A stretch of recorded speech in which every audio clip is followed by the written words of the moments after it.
gente en su tragedia, en su necesidad.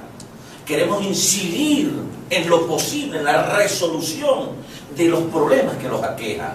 ¿A quién? Fundamentalmente a los pobres, que no comen, que mueren día a día porque no hay medicinas, pero que también se ven azotados por el problema de la violencia, que en los últimos días viene creciendo de manera exorbitante el problema de la violencia, la inseguridad, con lo cual no ha dado que componer el gobierno nacional. Entonces, el gran responsable de toda esta tragedia se llama Nicolás Maduro. El gobierno nacional, los políticos.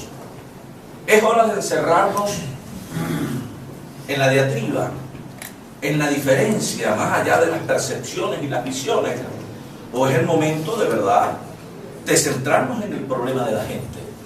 Aquí hay que dejar la mezquindad de lado. También hay que dejar el inmediatismo de lado, porque también le ha hecho mucho daño al país. Esto de generar unas expectativas que a la postre se convierten en grandes frustraciones, y de la frustración la desconfianza.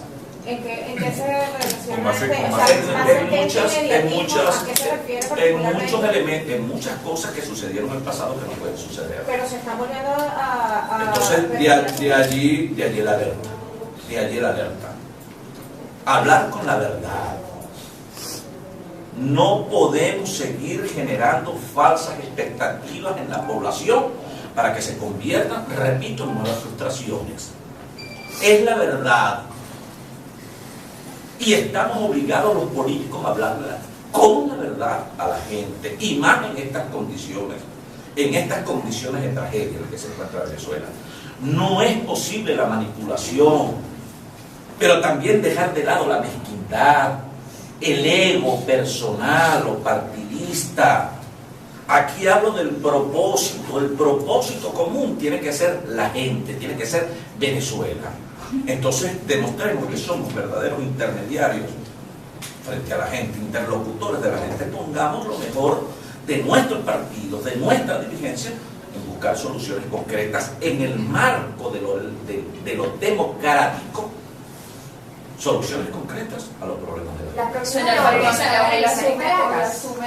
¿Cómo dice? Las próximas labores se van a realizar en Caracas y estarían participando los mismos actores de la reunión del 19 de julio. No sé, fíjate, nosotros no jamás hemos tenido complejos, ni nos encerramos en posiciones que nos presenten arrogantes.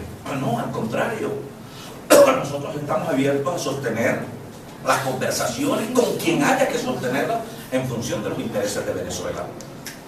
Ahora, si a mí me convocan a una conversación, a una reunión para debatir los temas del país y no los temas exclusivos de los partidos, yo estoy a la orden.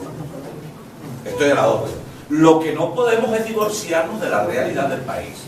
O sea, que estemos pensando solo en partidos y en pequeñas cuotas y en los egos de alguien, o en la posibilidad de un partido X de tomar una escena y olvidarnos que la gente se está muriendo de hambre, se está muriendo de lengua, que la gente no tiene luz, que la gente no tiene agua, y que los pensionados y los jubilados no tienen salarios ni tienen pensiones, que la gente no come. Por Dios, ¿dónde está la política? Y de allí que esa es una de las razones por las cuales nosotros creemos que en la política de hoy en Venezuela hay que tener coherencia. O sea, es la palabra y la práctica. No es al contrario. Hoy digo una cosa y mañana digo otra. Y de allí un poco mi reflexión. Entonces digo una cosa para generar una expectativa y la expectativa se convierte en nada.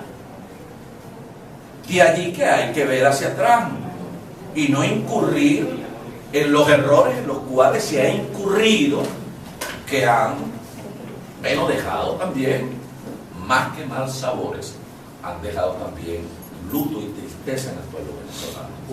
Entonces todo eso tenemos que, con base en es parte de ese... Hoy asumió también el presidente Iván Duque como presidente, y quería saber su opinión respecto a eso, y también el papel que jugaría la comunidad internacional y él en una transición para Venezuela. Bueno, nosotros, tuvimos la oportunidad, sin conocer al señor presidente Iván Duque, pero de felicitarlo, porque tiene sobre sí una gran responsabilidad: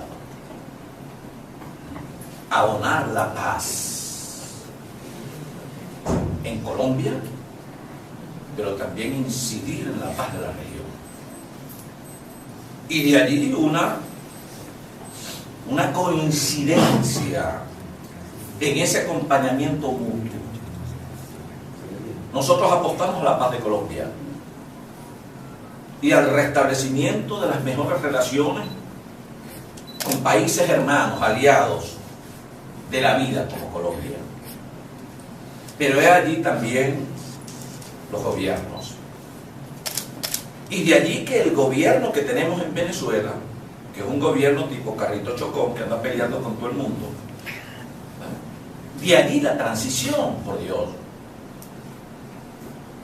O sea, nosotros decíamos y sostenemos, lo decíamos en campaña, un verdadero gobierno de unidad nacional, un gobierno que resuelva, no que complique, un gobierno que construya, no un gobierno que destruya, un gobierno que concilie, no un gobierno para la pelea, por Dios, un gobierno que pueda generar una gran apertura que lo muestre inclusivo en el mundo y también al interno, un gobierno de inclusión sin exclusión, un gobierno de unidad nacional, es un gobierno donde no prive el hecho exclusivo del partido. Un gobierno en tales circunstancias, un gobierno debe ser un gobierno de las capacidades, del intelecto, del compromiso y la responsabilidad. No un gobierno para la mezquindad. Por eso nosotros decíamos, un gobierno, sí, es posible un gobierno de tiempo limitado. De repente un gobierno, no 6 años, un gobierno de 4 años, un gobierno sin reelección, un gobierno que acoja un programa mínimo debatido con el país, un gobierno que priorice en la economía y no en la política de manera exclusiva. Ahora, bueno, allí tuvimos posiciones encontradas. ¿Cuántas cosas no se dijo de mí? Que yo era embajador de España, ¿ustedes lo recuerdan? Que yo sería vicepresidente de la República, que mis hijos se habían ido a vivir a España, que mi nieta la bautizó Diosdado Cabello, lo recuerdan. Y todas esas campañas malsanas, algunas veces aprovechándose de la buena fe del venezolano en su tragedia, fueron montadas por laboratorios que construyeron esa expectativa de que aquí, bueno, después de las elecciones, la presión internacional y el cambio de gobierno era inminente en menos de 2 meses. Vamos para el 20 de agosto, 3 meses. Y quienes sostenían esas tesis de la presión internacional y las sanciones, etcétera, cosa con lo que nosotros hemos tenido también nuestras posiciones. Hemos dicho, las sanciones hacia funcionarios del gobierno, hacia el gobierno, son sanciones que legítimamente puede abordar un Estado, un gobierno, pero no las sanciones contra el país. Para nosotros jamás será materia que puede recoger con beneplácito un partido, un político, cuando de repente un barco que viene lleno de comida no puede llegar a Venezuela, por Dios. Y ahí es donde yo digo, ¿y quién le habla con la verdad a la gente? Entonces hay gente que dice una cosa hoy y mañana anda viniendo para ver cómo dicen otro. Aquí hay mucha gente, por ejemplo, que en las elecciones se escondió.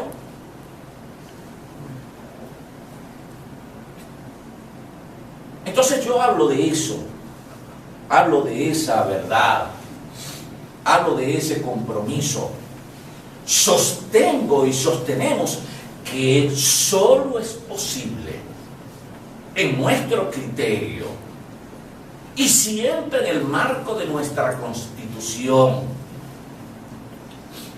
porque no hay golpes buenos y golpes malos, todos los golpes son malos, de manera que nosotros jamás apostaremos a la aventura, jamás, pero que hoy Y por eso le decimos al gobierno, es el momento de la rectificación, es la hora de que ustedes, señores del gobierno, rectifiquen y abonen ese camino